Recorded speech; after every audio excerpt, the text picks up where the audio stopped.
जय हिंद बंधुरा তোমরা দেখছো তোমাদের ইউটিউব চ্যানেল মা অনলাইন পয়েন্ট। তো তোমরা ভিডিও থাম্বনেল দেখে বুঝতে পেরেছো তোমাদের ডব্লিউপি কনস্টেবলের রেজাল্ট সম্পর্কে আপডেট পাবে। আর দ্বিতীয়ত তোমাদের ওয়্যারলেস অপারেটর জানো রাত পেরোলেই কিন্তু তোমাদের কিন্তু যে এক্সাম সেই এক্সামটা কিন্তু কন্ডাক্ট করানো হবে।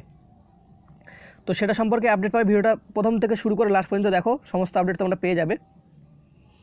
তো তোমরা ডব্লিউপি কনস্টেবলের রেজাল্ট সম্পর্কে অনেক সোশ্যাল মিডিয়াতে বিভিন্ন রকম জায়গা থেকে তোমরা আপডেট পাচ্ছ, সেটা তোমাদের পরে বলছি। আগে ওয়্যারলেস অপারেটর ক্যান্ডিডেটদের ক্ষেত্রে বলে দিই, ওয়্যারলেস অপারেটর ক্যান্ডিডেট তোমরা বারবার খালি জিজ্ঞেস করো recruitment the wireless operator in West Bengal police telecommunication 2020।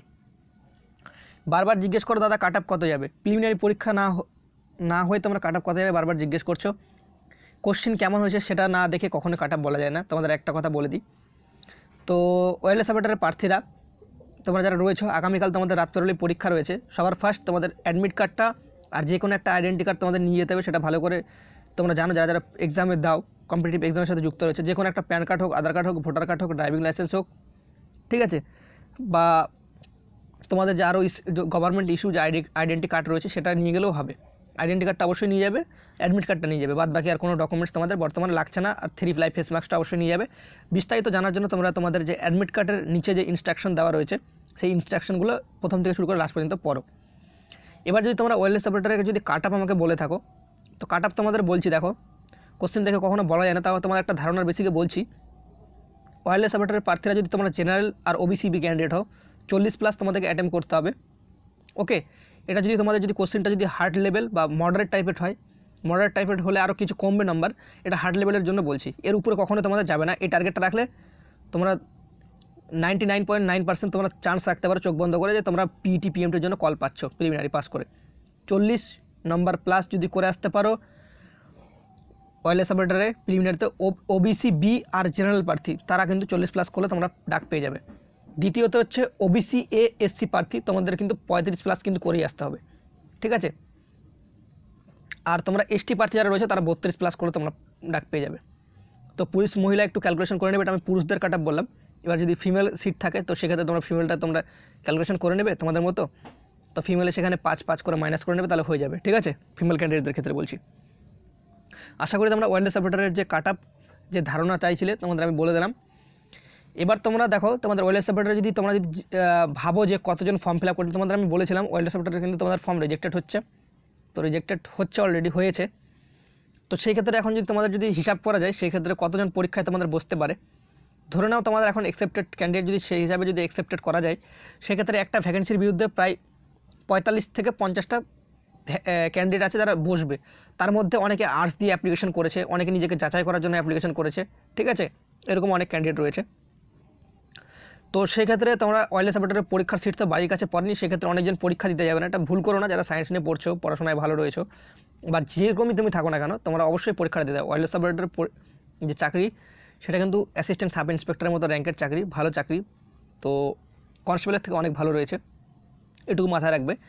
তো ওয়্যারলেস অপারেটরের পরীক্ষাটা কমপক্ষে দাও, প্রিলিমিনারি উত্তীর্ণ হতে পারলেও আচ্ছা, না হতে পারলেও আচ্ছা। তো পরবর্তীতে নেক্সট টার্গেট করে নেবে কী আছে, যদি ফার্স্ট অল যদি তুমি পরীক্ষা দিয়ে থাকো।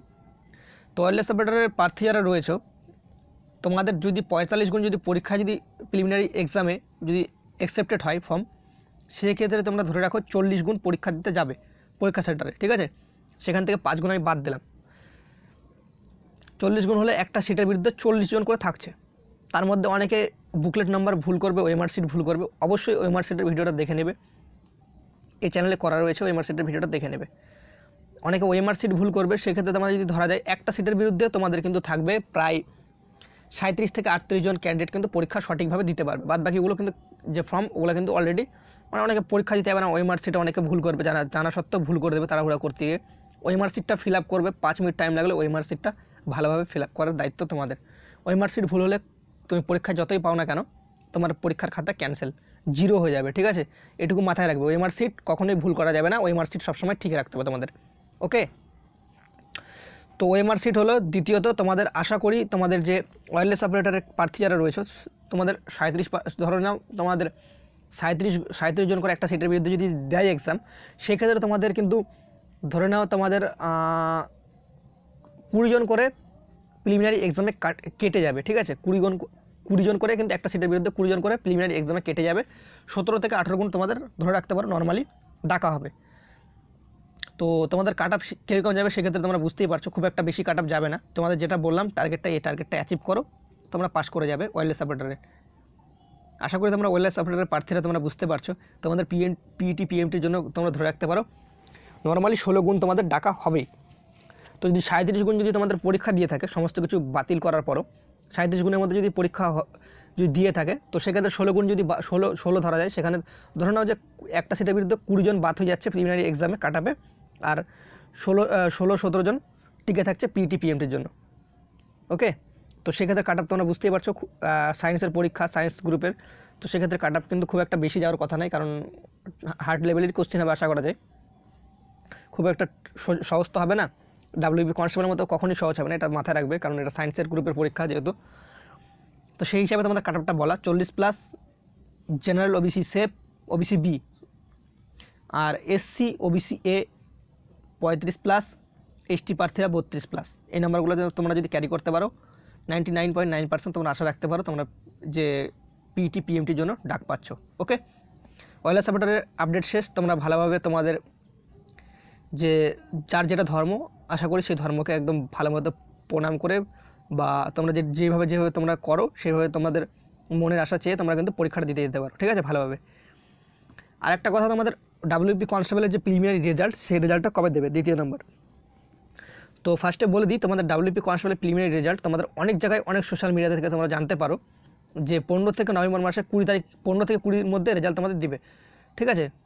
তো জানি না তারা কোথা থেকে আপডেট পায় বা নিজে আপডেট বানায় নাকি, আমি কিছুই বুঝতে পারি না, তোমরা বারবার কমেন্ট করো। তো তোমাদের একটা ভিডিও প্রায় দেখবে নভেম্বর মাসের প্রথমের থেকে, তার আগে করেছিলাম মনে সম্ভবত, তোমাদের বলেছিলাম 15 থেকে 20 তারিখ 100% তোমাদের দেবে না রেজাল্ট। তারপরে কিছুদিন পর তোমরা দেখলে ওয়্যারলেস ডাব্লিউপি কনস্টেবল প্রিলিমিনারি রেজাল্টের আর একটা নতুন ডেট সোশ্যাল মিডিয়াতে ভাইরাল হচ্ছে, জানি না কে ভাইরাল করছে, 27 নভেম্বর সামথিং কিছু, নভেম্বর বা ডিসেম্বরের 1, 4 তারিখ, ডিসেম্বরের 5 তারিখ, এইভাবে তোমাদের ভাইরাল করছে। তো শুনে রাখো, তোমাদের একটা কথা বলে রাখি, এই যে সমস্ত তোমাদের 27 নভেম্বর বা 4 ডিসেম্বর এই সমস্ত কথা যারা বলছে, তাদের একটা মন গড়া কথা, ঠিক আছে। যদি তোমাদের ডেট কোনো রকম ঠিক হয়, তোমরা জানো, আশা করি তোমাদের আজ পর্যন্ত তোমাদের আপডেট যতটুকু দিয়েছি আমার দ্বারা, তোমাদের সঠিক আপডেট দিয়ে তোমরা এই চ্যানেল থেকে পেয়েছো। যদি ডেট ঠিক হয়, তো তোমাদের রিজুদার দায়িত্ব এইটুকু আছে যে তোমাদের সঠিক আপডেটটা তোমাদের কাছে পৌঁছে দেওয়ার, কারণ তোমরা যারা যেন মাঠটা সঠিকভাবে করতে পারো, ঠিক আছে, সেই টাইমটাতে। এখন বসে থাকলে তোমরা ভুল করবে, তোমরা মাঠের প্রিপারেশনটা চালাও।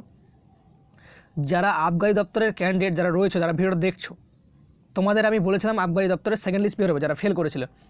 এখন অনেক ক্যান্ডিডেট পোস্ট আছে, দাদা আমার মাঠ হচ্ছে না টাইম মতো, তোমাদের আমি প্রায় রেজাল্ট বেরোনোর 2 মাস আগে দেখে নেবে, সবার ফার্স্ট বলে দেওয়ার আমার দায়িত্ব ছিল, বলে দেওয়ার, তোমাদের বলে দিয়েছি।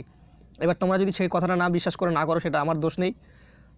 যেটুকু টাইমে তোমাদের মাঠ করতে পারবে সেরকম জায়গায় আমি তোমাদের বলে দেবো রেজাল্ট এই ডেটে দেবে, এই সময় থেকে তোমাদের মাঠের ডেট আপডেট হচ্ছে, তোমরা তোমাদের যে প্রস্তুতি সেটা জোরদারভাবে চালাও, ঠিক আছে। এইটুকু বলে ভিডিওটা শেষ করব। আশা করি তোমরা সমস্ত রকম প্রার্থী যারা দেখছে, ডাব্লিউপি কনস্টেবলের প্রার্থী বা ওয়্যারলেস অপারেটরের প্রার্থী, তারা সমস্ত কিছু বুঝতে পেরেছো। তোমাদের এখনও কোনো রকম যে প্রিলিমিনারি রেজাল্টের ডেট, সেটা এখনও পর্যন্ত কোনো রকম ঠিক হয়নি। যারা যারা এই সমস্ত বলছে, নিজেরা একটা বানিয়ে বলছে বা মন করা কাহিনী তোমাদের বলতে পারো, এটা বলতে পারে, ঠিক আছে। আমি জানি না তারা কোথা থেকে আপডেট পেয়েছে, যদি তাদের কাছে কেউ যদি আপডেট দিয়ে থাকে সেটা আমি বলতে পারবো না, ঠিক আছে। কিন্তু আমার কাছে বর্তমানে এই মুহূর্তে কোনো আপডেট নেই ডাব্লিউপি কনস্টেবলের রেজাল্ট ডেট সম্পর্কে। কারো কাছে যদি থেকে থাকে, তো তোমরা তার উপর যদি বিশ্বাস করে থাকো, তো তোমরা দেখেই নেবে সেই ডেটটা পার হলে সে কতটাই সঠিক আপডেট দেয়। আশা করি একটা ডেট পার হয়ে গেছে অলরেডি, তারপর একটা নেক্সট ডেট দেবে, সেই ডেটটা যখন পার হয়ে যাবে তারপর আবার একটা নেক্সট ডেট দেবে, এইভাবে তোমাদেরকে নিয়ে তারা খেলবে, ঠিক আছে। জয় হিন্দ, জয় ভারত, দেখা হচ্ছে পরবর্তী ভিডিওতে। ততক্ষণে তোমরা ভালো থাকো, সুরক্ষিত থাকো, বাই।